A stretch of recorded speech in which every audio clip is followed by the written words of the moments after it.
One evening, Thomas brought his last train to the junction. Percy was glad to see him. "Are you on your way to the big station, Thomas?" "Yes, I am. Why?" "Because I'm going there too. I think something's up." Toby looked up at the sky. "Where?" "Not up there. Down here," laughed Thomas. "How can something be up when it's down?" Thomas was too excited to explain. "Bust my buffers! Look over there!" Mavis, Boko, Bill, Ben, Donald, Oliver, and Douglas paraded past. "Good evening, you three," whistled Donald. "Aren't we all a fine sight?" "Very splendid indeed," admired Toby. "Sorry we can't stop. Sir Topham Hatt wants us all together at the station." "What is this about?" asked Thomas. "Sir Topham Hatt has a plan," answered his driver. "Come on." So they followed the other engines to the big station at the end of the line.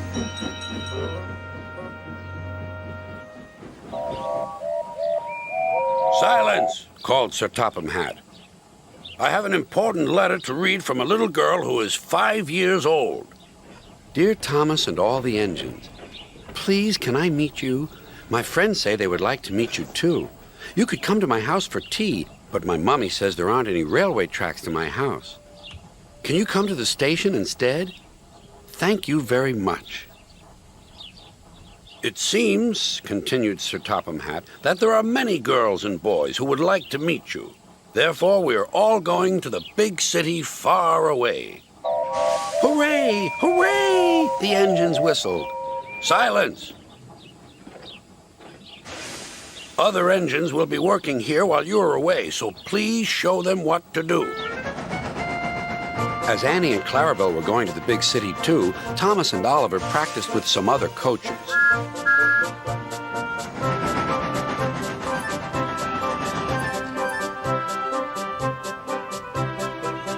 Thomas grew more and more excited.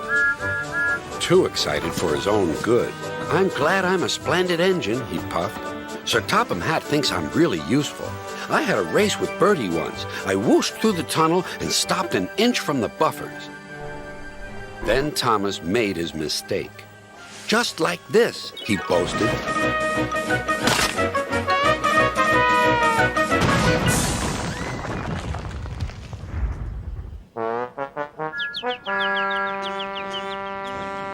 No one was hurt, but Thomas's front was badly bent.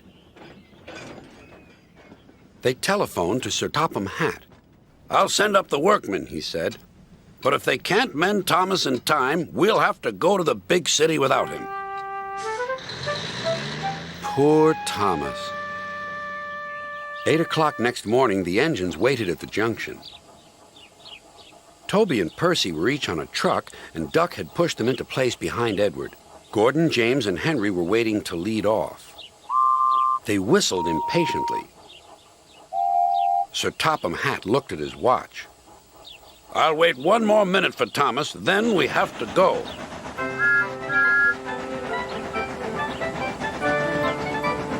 "Oh, thank goodness you're still here," panted Thomas. "I hope we're not late, as it's just after 8. The conductor blew his whistle and waved his flag. The engines cheered. "Look out, big city, here we come!" And the cavalcade puffed away.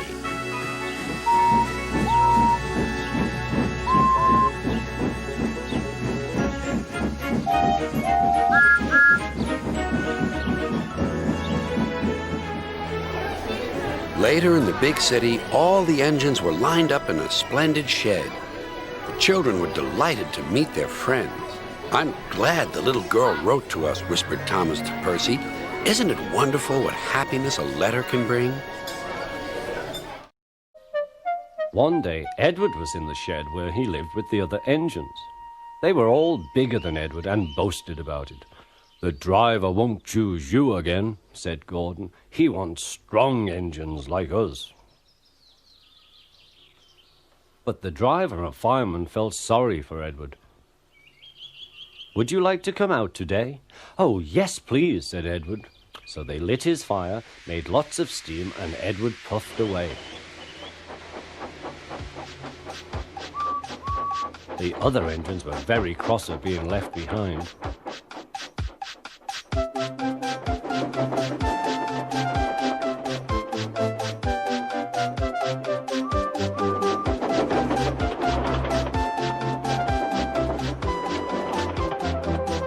Edward worked hard all day. The coaches thought he was very kind, and the driver was very pleased.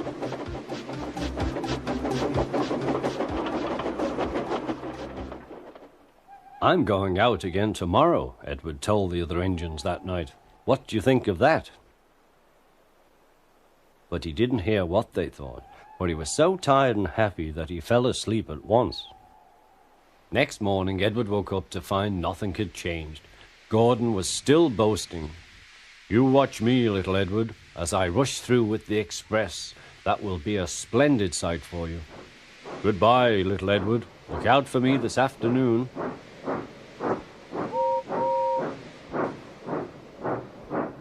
Edward went off to do some shunting. Edward liked shunting. It was fun playing with trucks.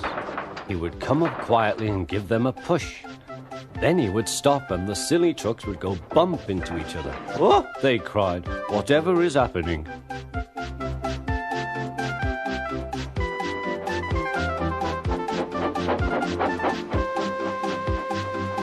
Edward played till there were no more trucks. Then he stopped to rest.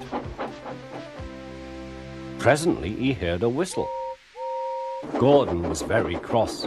Instead of nice shining coaches, he was pulling a lot of very dirty trucks. "A goods train, a goods train, a goods train," he grumbled. "The shame of it, the shame of it, oh, the shame of it." Edward laughed and went to find some more trucks. Then there was trouble. "Gordon can't get up the hill," the porter called to Edward's driver. "Will you take Edward and push him, please?" They found Gordon halfway up and very cross. His driver and fireman were talking to him severely. "You're not trying." "I can't do it," said Gordon. "The noisy trucks hold an engine back so." Edward's driver came up. "We've come to push." "No use at all," said Gordon. "You wait and see," replied Edward's driver. They brought the train back to the bottom of the hill.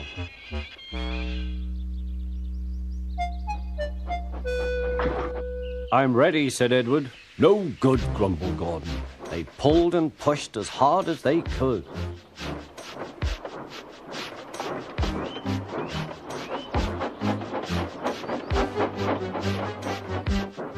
"I can't do it, I can't do it, I can't do it," puffed Gordon. "I will do it, I will do it, I will do it," puffed Edward. Edward pushed and puffed and puffed and pushed as hard as ever he could. And almost before he realized it, Gordon found himself at the top of the hill. "I've done it, I've done it, I've done it," he said proudly. He forgot all about Edward and didn't wait to say thank you. Edward was left out of breath and far behind. He ran on to the next station, and there he found that the driver and fireman were very pleased with him. The fireman gave him a nice long drink, and the driver said, "I'll get out my paint tomorrow and give you a beautiful coat of blue with red stripes. Then you'll be the smartest engine in the shed."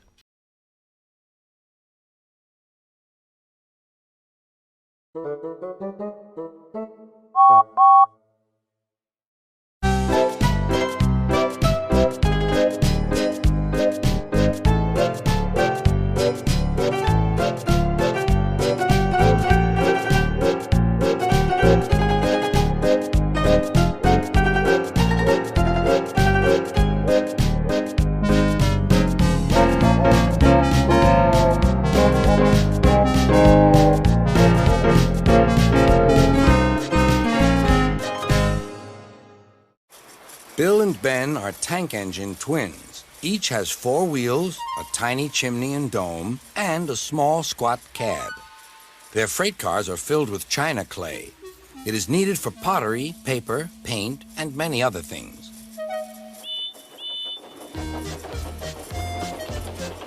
The twins are now kept busy pulling the cars for engines on the main line and for ships in the harbor.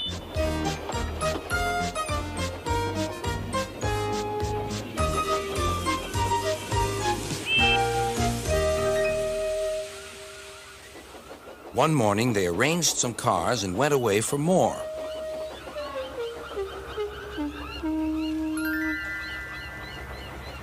They returned to find them all gone. The twins were most surprised. Their drivers examined a patch of oil. "That's diesel," they said. "It's a waddle?" asked Bill.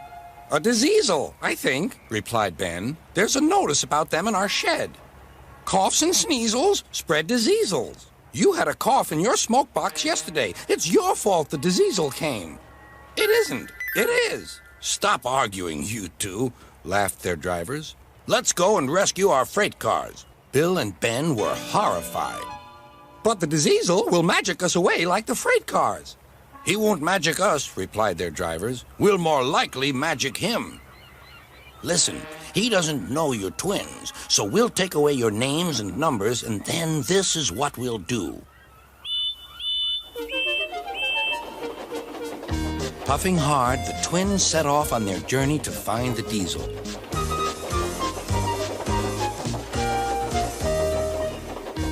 They were looking forward to playing tricks on him.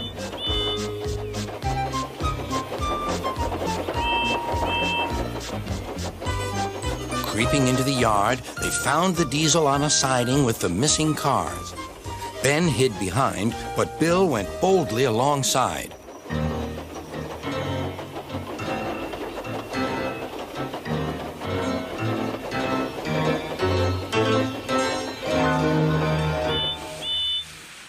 The diesel looked up. "Do you mind?" "Yes," said Bill, "I do. I want my cars back." "These are mine," said the diesel. "Go away." Bill pretended not to be frightened. "You're a big bully," he whimpered. "You'll be sorry." He ran back and hid behind the cars on the other side. Ben now came forward. "Car stealer?" hissed Ben. He ran away too. Bill took his place.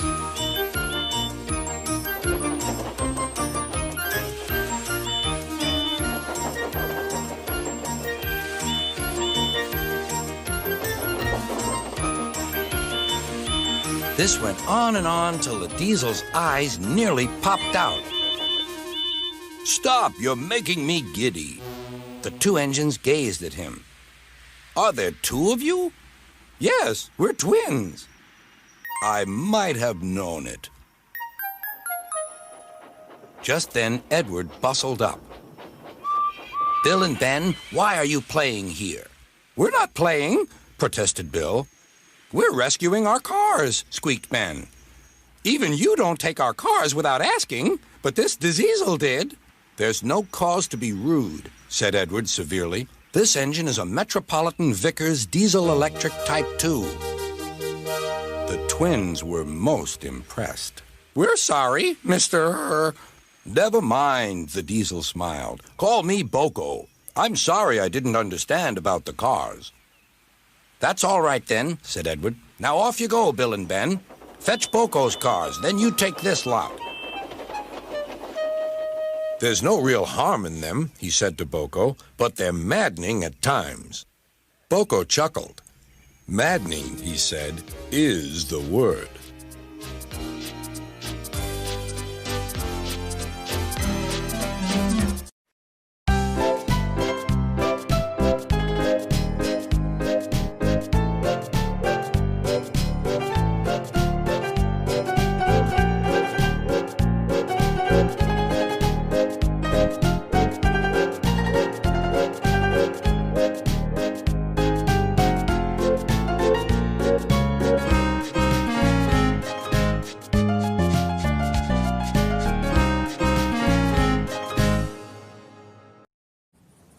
It was a beautiful night on the island of Sodor.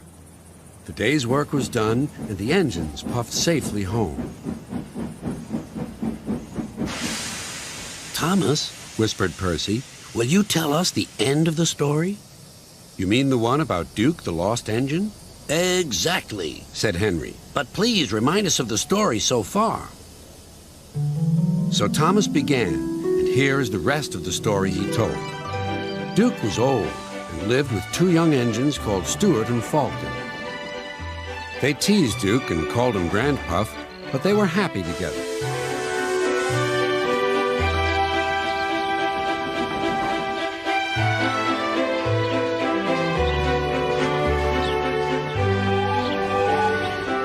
Then their line was closed down, and the young engines went away. Duke was left alone in the shed. He went to sleep, and everything around him changed. But Duke was never forgotten.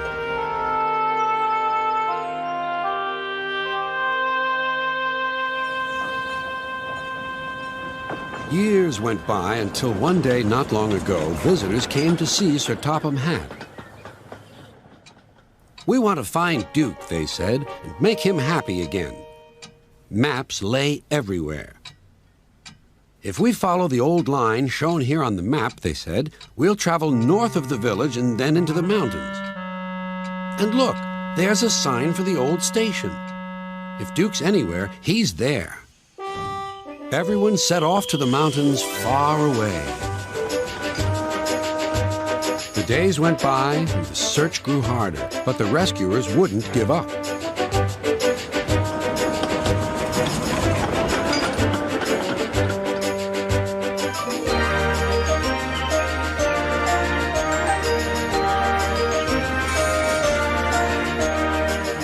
"Let's go this way," they said.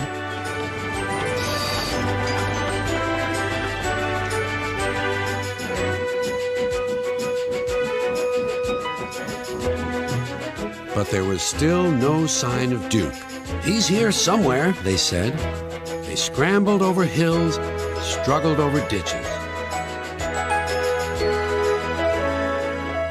At last their search ended, quite by accident.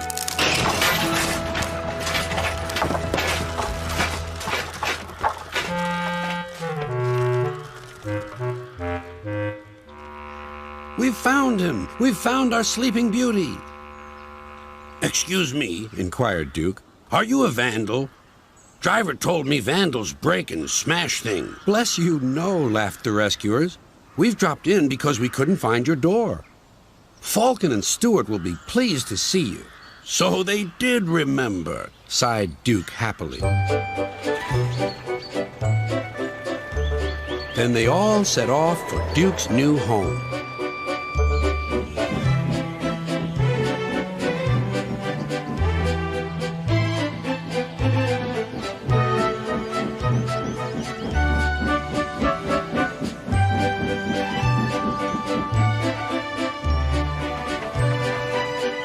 Stuart and Falcon were ready with a big welcome. "He's here," they whispered. "Shh, shh." "You woke me up," grumbled Duke. "In my young days, engines were—" "Seen and not heard, Grandpuff. We know. We'll all be back to work tomorrow. We're glad you've come back. We can keep you in order now." "Keep me in order? Be off with you, impudent scallywags." But Duke's old eyes twinkled, and for the first time in years he smiled as he dozed in the sun. And that, said Thomas, is the whole story. Did you like it? "Yes, indeed," agreed the engines, "especially the happy ending." And soon they were all asleep too.